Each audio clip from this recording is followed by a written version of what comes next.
President of IOV and Chairperson of IOV, other Managing Directors of IOVs, offline attendees and online participants.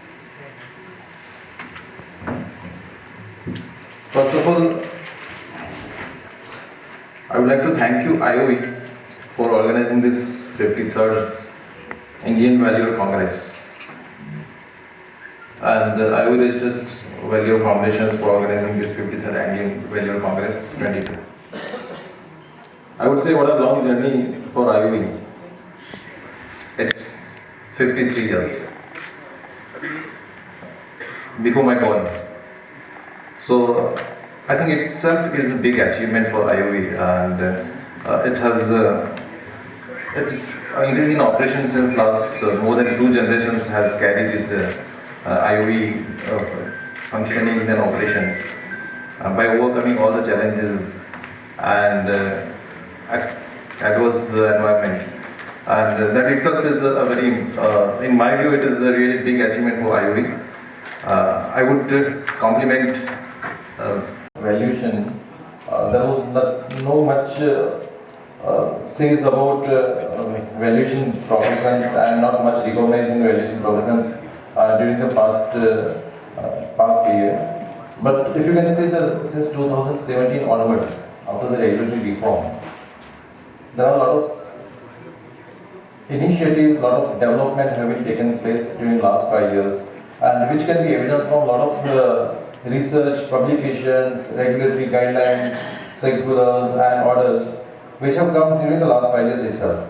And that itself, because in the Insolvency and Bankruptcy Code, the valuations has been given a due weightage, particularly for the considerations of the process.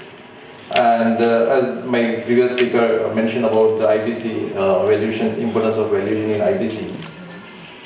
So the futures for the valuation professions, I foresee is a very good future for the valuation profession in forthcoming days. And while I'm saying this, there are developments also which I would mention during my speech. One thing is noted today that without regulation, the desired development cannot be ensured. So, moderator Mr. Sunil Agarwal mentioned about as which is required by the regulatory requirement, and that's what the comfort zone. What Mr. Agarwal was talking about, the comfort zone. So there is a fear that once the regulator will come, this comfort zone will go away, and it would be a kind of a comfort, say 30,000 plus valuers, those who are not registered under the regulatory regime. And of course, it's presently 4,500 registered values are there under the regulatory regime. So why those unregulated values are there out of regulatory ambit? And that's what I perceive that there is regulatory fear. But it's not allegations for the connivance, and a lot of pressers and their feeling valuers are working under the pressers. So these are things which is very important, which sometimes your valuation reports getting not exactly what the client's requirement.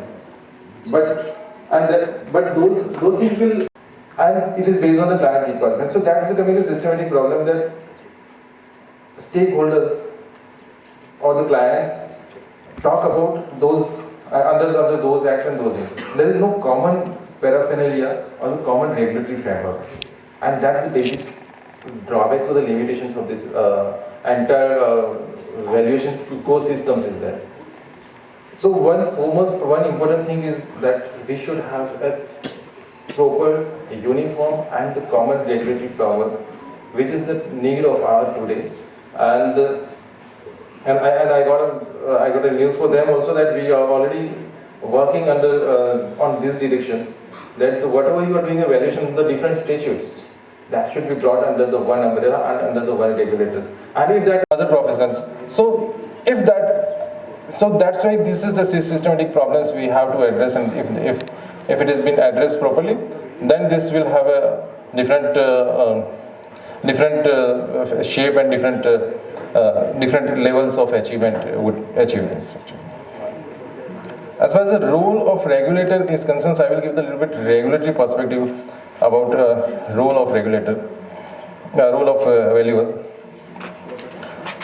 First is we have seen the different valuation report in the regulatory sides from regulatory angles, and we got an opportunity because prior to 2017 no reports were scrutinized by any of the authorities, only the clients, and maybe I am saying that it's a subjective assessment, both valuation report may be correct based on the assessment of the valuations, but there is a sense of the mistrust will arise, and that will create a lot of problem for doubting the valuation reports, or this needs to be addressed to some extent.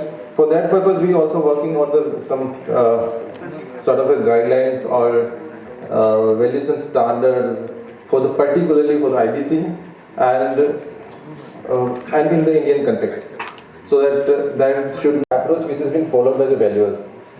As per the informations, what the feedbacks which we are receiving, that the valuers are following different methods and different approaches, and some of the valuation reports which we are examining, there is no assumptions have been mentioned and no backgrounds and what kind of the assets have been there. That is also not properly mentioned. So if those valuation reports will come, it is very difficult to digest.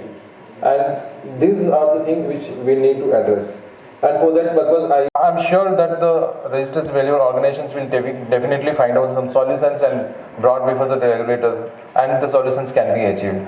So this regulatory framework which is there since last 5 years, and it has proven a to be a good systems for the valuation professions, we have to utilize it properly. And registered valuer organizations, it's an obligation of the registered valuer organizations to find out the solutions for them. And there is a huge obligations on the RVOs, not only to monitors registered valuers, see continuous education programs and the pre-registration, pre-education programs, pre-registration or PREC, what we call. So apart from that, these are the additional things, policy contributions and the consultative process with the valuers. That's also